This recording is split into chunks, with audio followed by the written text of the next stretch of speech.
오늘 이 본문을 가지고 다시 걸을 수 있는 은혜라는 제목으로 말씀을 전하려고 합니다.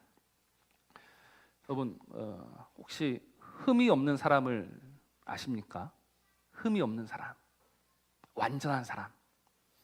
딱 여러분들 생각하면서 이 흠이 없는 사람 하면 누가 제일 먼저 떠오르십니까? 예수님 빼고. 예수님 빼고. 혹시 저를 떠올리신 분 계신가요? 그건 아니에요. 여러분, 사람은 흠이 있습니까? 없습니까? 사람은 흠이 있어요. 그래서 이거를 좀 당신은 참 흠이 많아 하면은 좀 기분 나쁘게 들리지 않습니까? 그래서 이거를 에둘러서 좋게 어떻게 표현하죠? 흠이 많다고 이것도 좋게 표현할 수가 있더라고요. 어떻게 표현합니까? 좋게 말하면 인간미가 넘친다라고 합니다. 인간미. 당신은 참 인간미가 넘친다. 그 인간미라는 게 뭐예요? 완벽한 사람을 보고 인간미가 넘친다라고 합니까? 조금 부족하고 흠 있는 사람을 인간미가 넘친다라고 합니까? 조금 부족하고 흠이 있지만, 왜냐하면 동질감을 느끼거든요. 나도 이렇게 흠이 있는데 그 사람도 흠이 있구나. 이게 우리한테 위로가 되는 거예요. 그래서 이거를 좋게 이야기하면 인간미가 넘친다라고 이야기하죠. 그래서 여러분들은 참 좋으시겠습니다. 왜냐하면 이제 인간미가 넘치는 목사를 만나셨기 때문에 참 행복하실 것 같아요.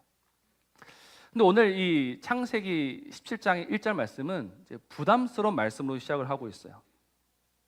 오늘 17장 제일 마지막에 뭐라고 나옵니까? 완전하라. 완전해야 된다. 그러니까 이 완전이란 말을 듣는 순간 이 인간미가 넘치는 인생들은 부담이 되는 거예요. 내가 어떻게 해야 완전해질까? 우리가 좀 시간이 지나면 완전해지면 좋겠지만, 시간이 지나면서 느끼고 깨닫는 것은 무엇이냐면 인간미가 점점 더 많아지고 있는 거예요. 좀 흠이 좀 가려지고 덮어지고 좀 안 보였으면 좋겠는데 그게 안 되는 거예요. 그런데 하나님은 우리에게 완전하라라고 말씀하시고, 그래서 우리는 하나님 앞에서 언제나 이 부끄러운 모습으로 서게 된다라는 거예요. 어떻게 해야 되겠습니까? 우리는 이미 이 창세기를 묵상하면서 완전한 사람을 한번 만난 적이 있습니다. 누구였습니까? 기억이 안 나십니까? 노아였죠, 노아. 창세기 6장 9절 말씀 보면 노아는 의인이요 당대 완전한 자다라고 이야기하고 있어요. 여러분, 노아를 한번 딱 생각해 보십시오. 노아가 완전해 보입니까? 분명 그렇다고 너무 노아를 그렇게 하시면 안 되고, 굉장히 믿음이 좋지만, 그러나 분명히 노아에게도 인간미가 있었습니까? 없었습니까? 있었어요. 술이 취해가지고 그 옷을 벗고 잠이 들었고, 그러다가 이제 자기 자식에게 저주까지 했던.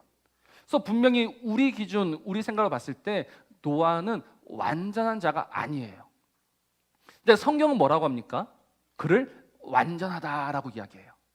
그러니 성경이 말하는 완전함과 우리가 생각하는 완전함은 같은 겁니까? 다른 겁니까? 다르다라는 거 알아요. 그럼 도대체 하나님께서 오늘 우리에게 완전하라라고 이야기하셨는데 이 완전함은 무엇일까? 방금 말씀드렸던 이 창세기 6장 9절, 노아는 의인이요 당대 완전한 자라. 그 뒤에 이런 말씀이 있어요. 그는 하나님과 동행했다라고 나옵니다. 그리고 오늘 우리 창세기 17장 1절 한번 봅시다. 후반부를 보시면 나는 전능한 하나님이라 너는 내 앞에서 행하여 완전하라. 여기서 똑같은 표현이 하나 있어요. 뭐가 보이십니까? 노아는 하나님과 동행했고, 지금 하나님이 아브라함에게 하신 말씀은 뭐냐면 너는 내 앞에서 행해라. 이 행하다는 말이 걸어라라는 말입니다. 그러니 이 성경이 말하는 완전함은 그냥 윤리적으로 완벽하고 흠이 없는 것을 말하는 것이 아니라, 성경이 말하는 완전함은 무엇이죠? 하나님과 함께 걸어가는 것. 그게 완전인 거예요. 그러면 지금 이 17장 1절 말씀을 보면 하나님이 너는 내 앞에서 행하여 완전하라라고 말씀하셨으니 지금 아브라함은 하나님과 함께 걸었습니까? 걷지 않았습니까? 걷지 않았다라는 게 되는 거예요. 여러분, 아브라함은 믿음의 조상이에요. 맞습니까? 아브라함은 믿음의 대명사예요. 믿음은 아브라함이고 아브라함은 믿음이에요. 그래서 우리는 그냥 아브라함 하면 굉장히 믿음이 좋은 사람처럼 보여요. 근데 우리가 지금 창세기 이 아브라함의 이야기를 통해서 보고 듣고 깨닫고 내리는 결론이 뭐냐면 아브라함은 믿음이 좋다 안 좋다? 안 좋다라는 거예요. 그는 믿음의 대명사가 맞긴 맞지만 그다음 성경을 통해서 보이는 그의 모습은요 사실 믿음과 거리가 멀어요. 그럼 어떻게 그가 믿음의 대명사가 될 수 있었는가? 어떻게 믿음의 조상이 될 수 있었는가? 이거는 그의 믿음의 결과가 아니라 오늘도 그에게 찾아가셔서 말씀하시고 부르시는 그 하나님의 은혜의 결과다라는 겁니다. 우리가 지금 이 아브라함을 계속해서 보고 있으니까 한번 아브라함의 여정을 생각해 봅시다. 오늘 창세기 17장 1절 말씀은요 그가 99세라고 이야기해요. 그리고 바로 그 앞에 창세기 16장 16절은 그가 몇 살이라고 합니까? 86세. 이 86세에 무슨 일이 있었습니까? 이스마엘을 낳았던 때가 86세. 그러면 그 하나님이 아브라함을 부르신 건 몇 살이에요? 75세. 그래서 정말 처음에는 이제 믿음으로 시작했어요. 믿음으로. 하나님을 따라서 살아가기 시작합니다. 하나님과 함께 걸어가기 시작합니다. 근데 그렇게 믿음으로 걸어서 86세가 되었을 때 지금 그 앞에는 누가 있어요? 86세가 되었을 때 눈앞에 누가 있죠?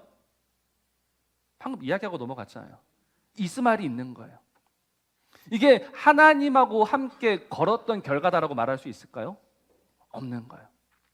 그래서 하나님이 지금 다시 그를 부르시고 이제 13년이 지나서 아브라함이 99세 때 나타나셔서 너는 내 앞에 행하여 완전하라. 다시 내 앞에서 걸어가라. 그러면 이 86세가 지나서 지금 이 13년 동안도 아브라함이 하나님과 함께 걸었다는 겁니까? 걷지 않았다는 겁니까? 걷지 않았다라는 거예요. 처음에는 믿음으로 시작했는데 하나님과 함께 걸은 적이 없어요. 그럼 도대체 이 16장 16절과 17장 1절 이 13년 동안 무슨 일이 있었을까? 여러분, 이 보통 하나님께서 침묵하셨던 시기라고 불려지는 이 13년 무슨 일이 있었을 것 같습니까? 이거 맞추시면 제가 어마어마한 선물을 드리겠습니다. 여러분, 성경은요 이 시간 순으로 기록되어 있습니까? 사건 중심으로 기록되어 있습니까? 성경은 시간 순으로 기록되어 있어요? 사건 중심으로 기록되어 있어요? 어떤 거는 시간이고요, 어떤 건 사건이에요. 그래서 성경이 어려운 거예요. 여러분 혹시 기억하십니까? 제가 아브라함 이야기를 하면서 아브라함은 창세기 몇 장부터 몇 장까지 있다고 했죠? 12장부터 25장까지 25장까지 있어요. 그래서 12장부터 25장이 이렇게 잘 쌓여 있고 그 중심이 몇 장이 된다고 말씀드렸죠? 16장. 우리 박교수 감사합니다. 16장.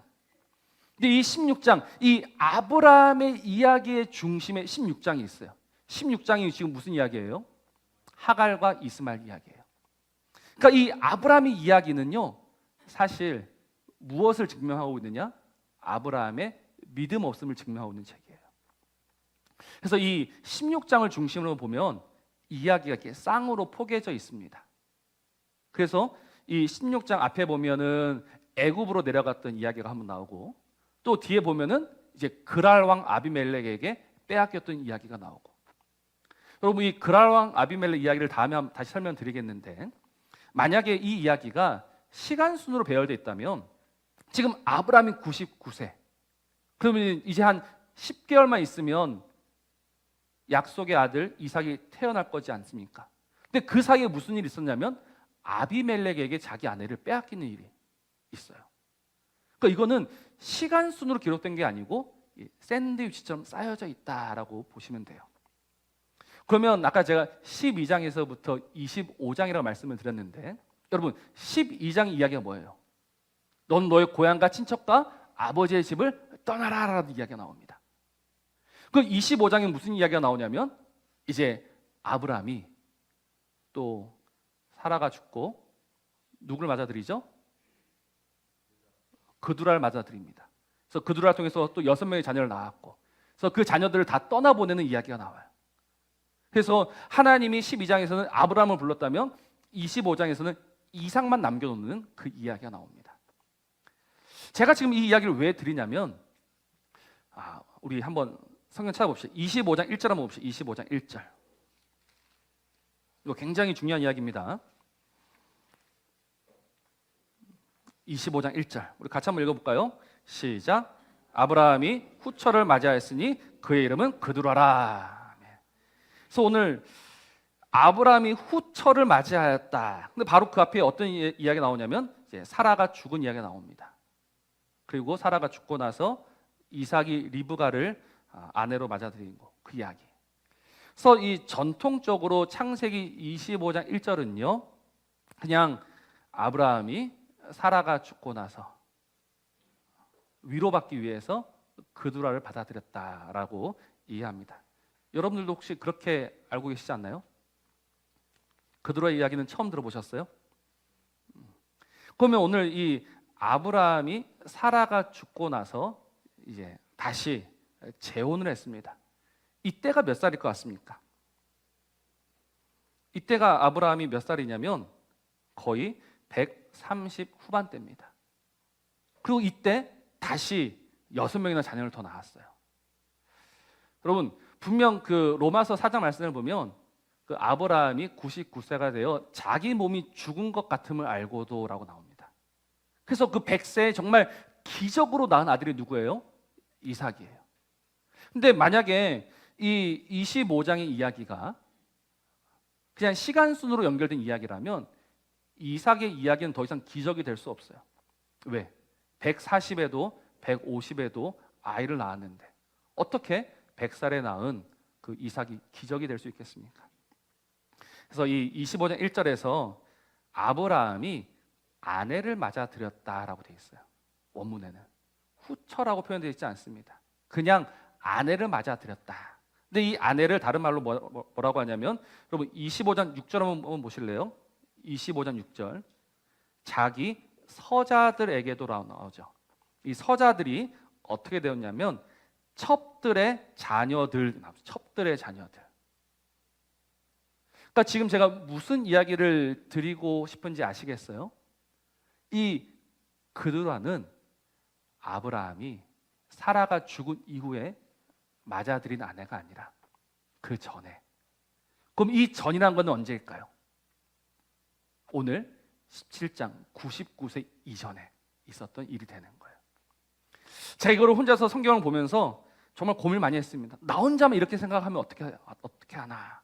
네, 여러분 어디 가서 이렇게 우리 목사님 설교가 좀 이상해라고 말씀하실 건 없는 게, 이렇게 주장하는 사람들이 되게 많아요.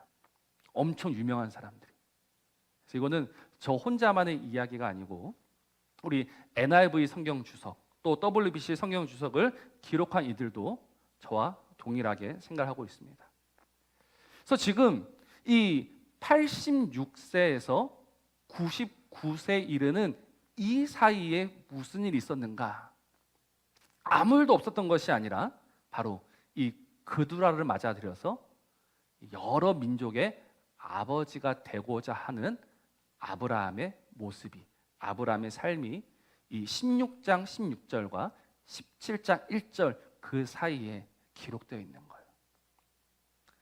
그러니까 지금 하나님께서 단순히 그 하갈과 이스마엘로 인해서 참 마음이 상해서 13년 동안 침묵하셨다가 갑자기 17장에 등장해서 너는 내 앞에서 행하여 완전하라라고 말씀하시는 것이 아니라 이 하갈과 이스마엘을 낳았어요. 근데 이 일을 두고 하나님이 아브라함을 책망하지 않으셨습니다. 야, 너 어떻게 그 믿음이 없이 그런 일을 할 수 있느냐라고 나무라지 않으셨어요. 오히려 그 이스마엘을 돌려보내셨죠. 그러니 아브라함은 뭐합니까? 아, 이건가 보다 싶어서 계속해서 그 길로 갔다라는 겁니다. 그러니 아브라함은 믿음으로 걸었고 믿음으로 행하지 않았어요. 자기 생각과 자기 주장대로 그 삶을 살아가고 있었던 겁니다. 근데 자기 생각과 자기 주장대로 이제 내가 이스마엘도 낳았고 내가 그들을 통해서 6명의 아들도 낳았고 이제 내가 정말 하나님께서 말씀하신 것처럼 많은 민족의 아버지가 될 수 있겠구나라고 스스로 생각하고 있을 그때 하나님이 나타나셔서 말씀하시기를 너는 내 앞에서 다시 걸어가라 라고 이야기하고 계시는 거예요. 이 하나님의 말씀에 아브라함은 어떻게 반응합니까? 오늘 3절입니다. 아브라함이 엎드렸다라고 나옵니다. 아브라함이 엎드렸다. 이 표현도 원문 그대로 번역하면요, 그의 얼굴을 땅에 떨어뜨렸다라고 나옵니다. 땅에 떨어뜨렸다. 왜 자기의 얼굴을 땅에 떨어뜨렸을까요? 이 하나님의 말씀 앞에서 너는 내 앞에서 다시 걸어가라라고 말씀하시는 이 하나님 앞에서 자신의 모습을 봤던 거예요. 나름대로 믿음을 가지고 산다라고 했지만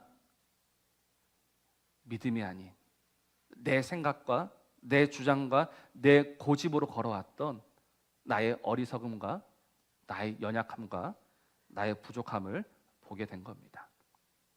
여러분, 아브라함이 하나님 앞에서 얼굴을 떨어뜨린 적이 없어요.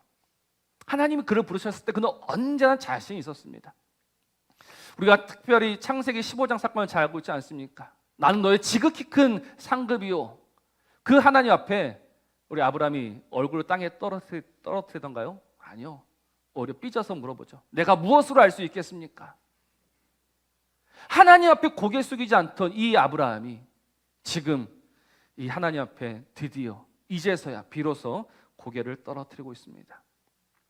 하나님의 말씀 앞에서 너는 내 앞에서 다시 걸어가야 한다라는 그 하나님의 말씀 앞에서 정말 하나님과 상관없이 걸어가던 자기의 모습을 보게 되는 거예요. 여러분, 오늘 하나님께서 우리에게 은혜를 주십니다. 여러분들은 지금 하나님에게서 어떤 은혜를 받고 싶으십니까?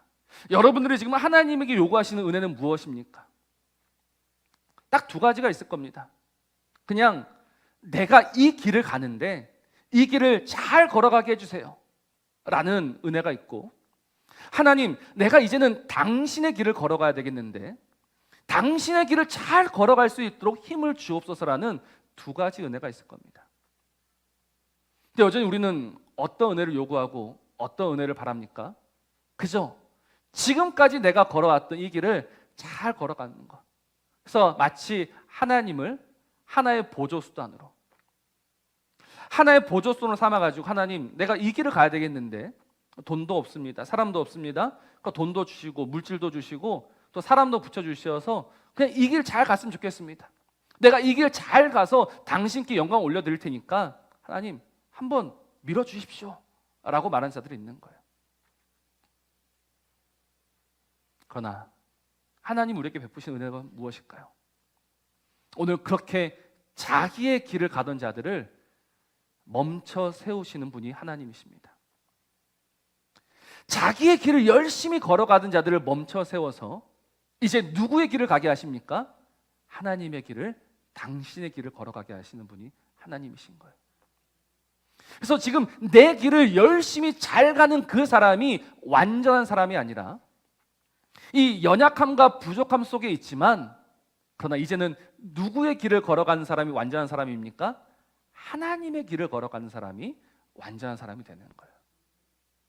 그러니까 우리는 지금 이 완전으로 부르심을 받았어요. 그러니까 하나님이 지금도 끊임없이 나에게 요구하신 것이 무엇이냐면, 너는 너의 길을 걸어가는 것이 아니라 너는 나의 길을 걸어가야 된다. 이거를 두 글자로 뭐라고 하냐면 이거를 언약이라고 하는 겁니다. 언약. 하나님이 지금 아브라함에게 나타나신 말씀이 뭐냐면, 야, 너하고 나 사이에는 무엇이 있다? 언약이 있지 않느냐? 언약이 있지 않느냐? 그 언약이 뭐였어요? 오늘 5절 보십시오. 이제후로는 내 이름을 아브라함이라 하지 아니하고 아브라함이라 하리니 이는 그 뒤에 이게 중요합니다. 내가 너를 여러 민족의 아버지가 되게 할 거다. 6절에도 내가 너로 번성해야 할 거다. 7절에도 내가 내 언약을 나와 너 사이에 삼을 거다. 그리고 8절에도 내가 그들의 하나님이 될 거다. 이 언약은요, 항상 하나님이 하시는 일입니다. 하나님이 시작하시고 하나님이 이루신 게 언약인 거예요. 그런데 어리석은 아브라함이 뭐하고 있습니까? 자기 힘으로 아브라함이 되려고 하고 있는 거예요. 내가 이 여자하고 결혼하고 저 여자하고 결혼해서 내가 자녀를 많이 낳아서 내 스스로 아브라함이 돼야 되겠다.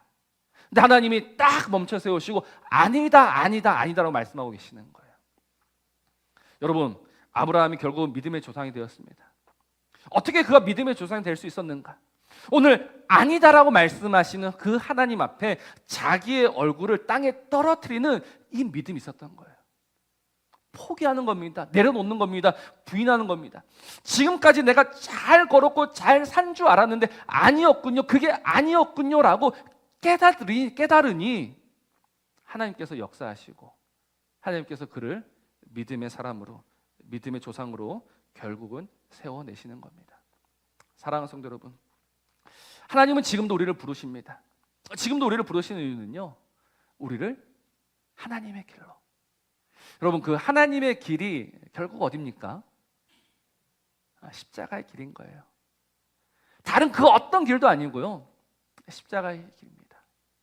그러니까 하나님 오늘 우리에게 하신 말씀이 뭐냐면, 야, 너는 좀 직설적으로 이야기하면 너는 오늘도 뭐 해야 된다? 죽어야 된다는 거예요. 죽어야 된다.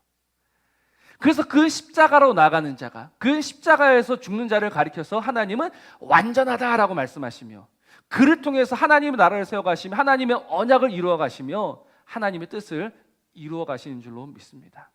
여러분, 우리는 다른 길로 부름받지 않았어요. 오늘 우리가 부름받은 길은요, 딱 하나입니다.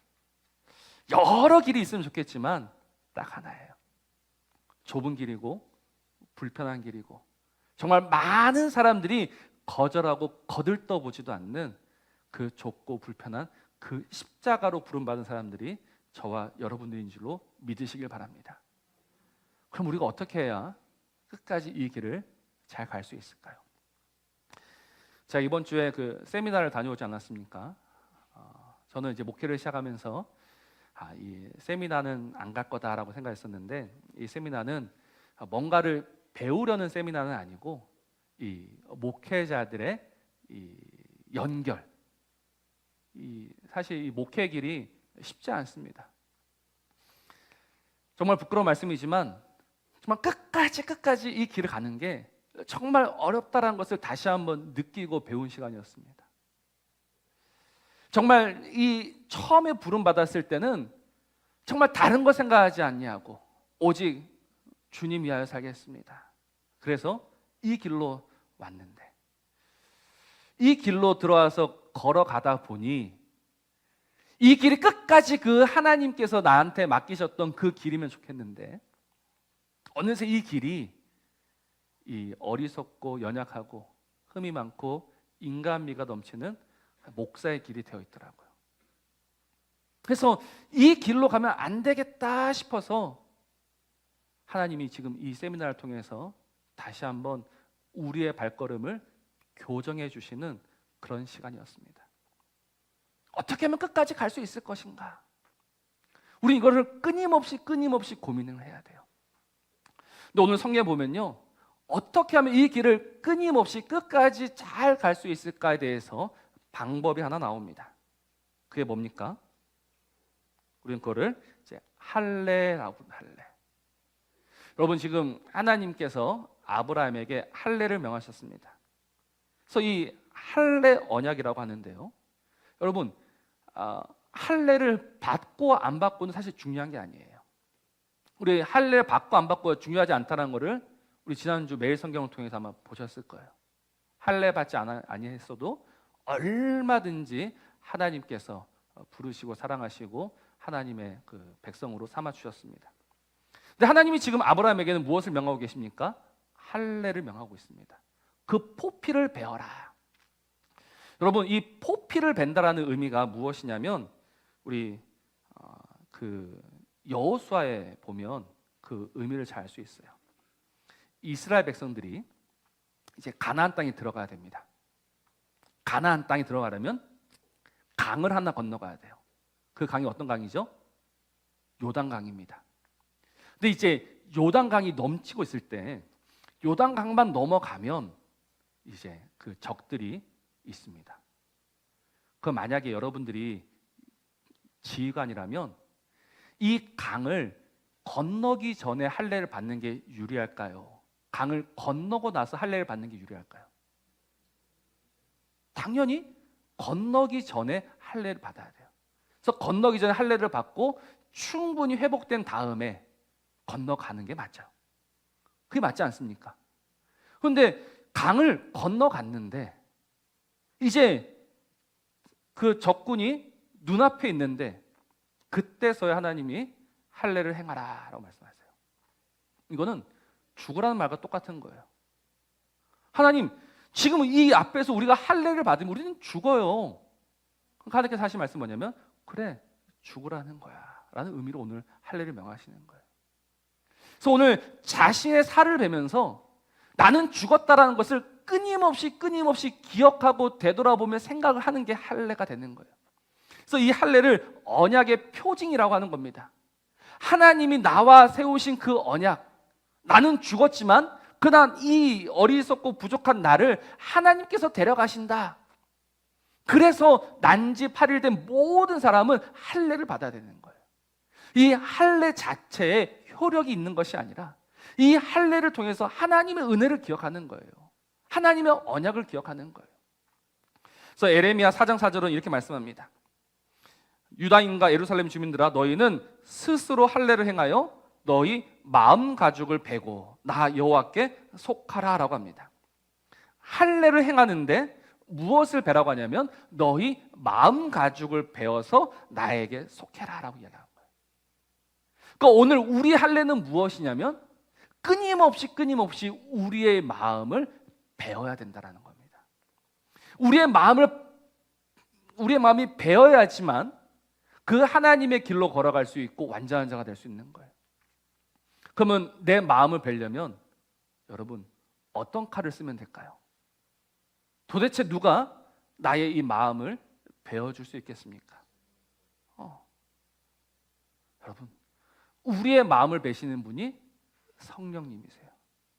근데 그 성령님이 무엇으로 우리의 마음을 베시냐면 말씀의 검으로, 좌우의 날선 그 어떤 검보다도 예리한 그 말씀의 검으로 우리의 혼과 영과 골수를 찔러 쪼개어서 너는 정말 아무것도 아니야 라고 우리의 그 민낯을 다 드러내시면서 아무것도 아닌 너는 나 아니면 안 돼 라고 말씀하시면서 그렇게 오늘 우리로 하여금 다시 그 언약으로, 그 완전함으로 나아가게 하시는 거예요. 그러니 오늘 우리에게는 어떤 은혜가 필요한가? 정말 말씀이 우리의 마음을 찔러 쪼개는 은혜가 필요합니다. 하나님의 말씀에 찔림받지 않으면, 하나님의 말씀 앞에 무너지지 않으면요, 죄송한 말씀이지만 죽었다 깨어나도 하나님의 길로 갈 수 없고 완전한 자가 될 수 없습니다.